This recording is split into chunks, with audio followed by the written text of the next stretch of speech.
Обикаляме си по кнежовските полета. Бяхме преди малко на полето, където пролетта правихме едно много хубаво клипче.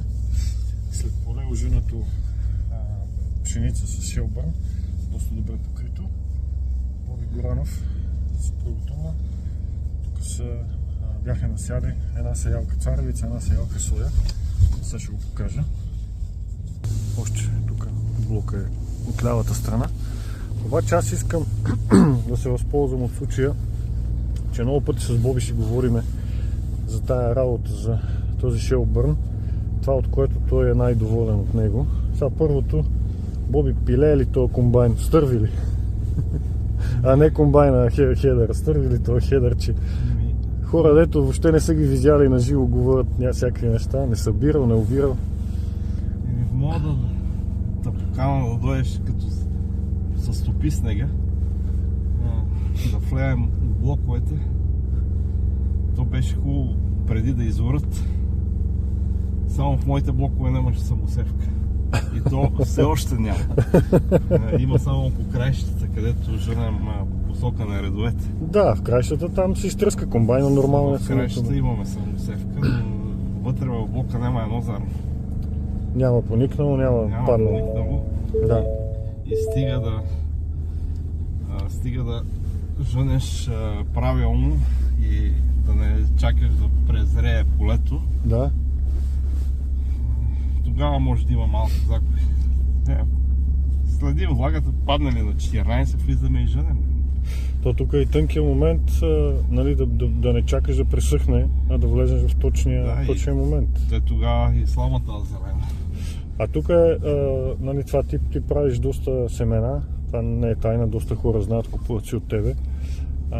Когато женеш тия семена, нали, това на тебе ти е доста скъпо, примерно едни загуби, ако този хедър толкова много пилееше, на тебе нямаше да ти излиза сметката, защото ти там сееш бази, нали така?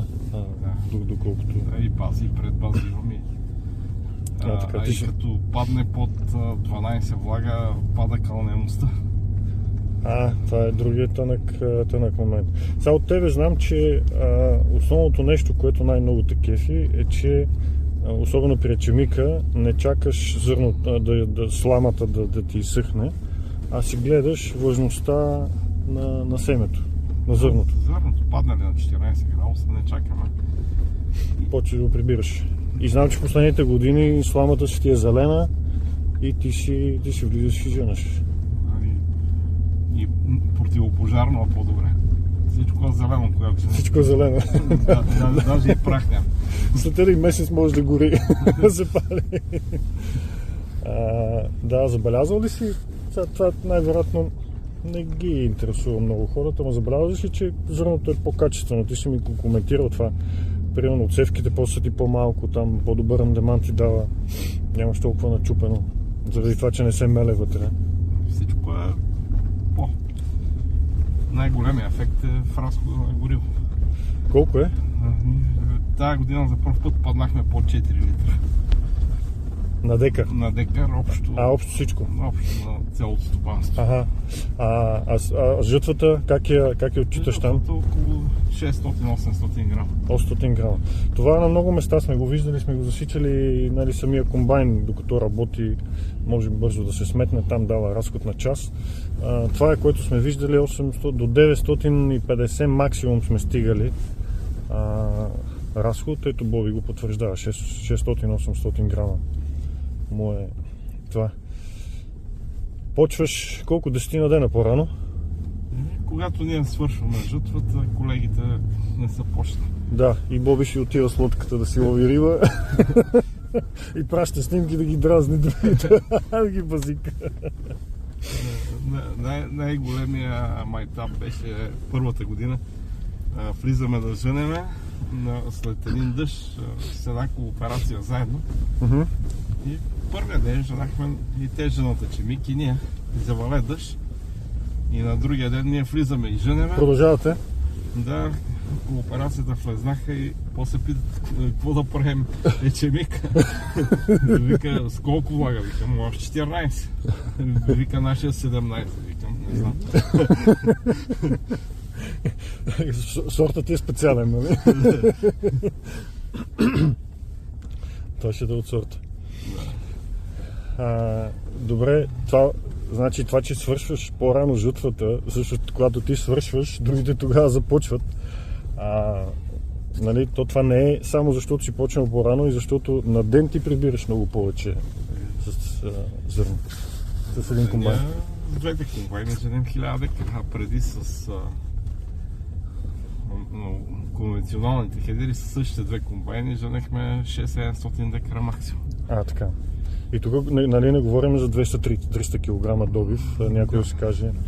Да, 500 декара един комбайн, те твоите бяха единият ти беше по-маничък кейс или двата бяха такива? Те са единия по-голям, а хедерите са еднакви и женем с една и съща скорост, така че няма разлика. Да. Значи горе-долу един доста висок добив тук в Кнежа. По 500 декара един комбайн ще ги прибира без... Спокойно, 500 декара един комбайн. Без никакъв проблем. 8-900 кила добив няма проблем.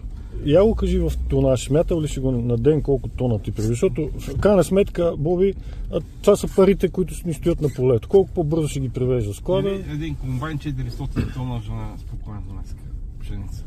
Така, значи 7-800 тона ти на ден, ако имаш сериозен транспорт и не се огънат, ако не се огъне транспорта. Няма проблем с транспорта, блок, което са близо. Да. И това говорим с претоварващо ремарки. Да, нали, логистика трябва да има сега, не може комбайна да стои да чака по 15-20 минути и да се прибира. Сега, в крайна сметка уточнихме, че на тебе това са ти парите на полето и ти трябва да си ги прибереш. Колко по-бързо ги прибереш, толкова в касата там в склада, толкова по-добре. Това е.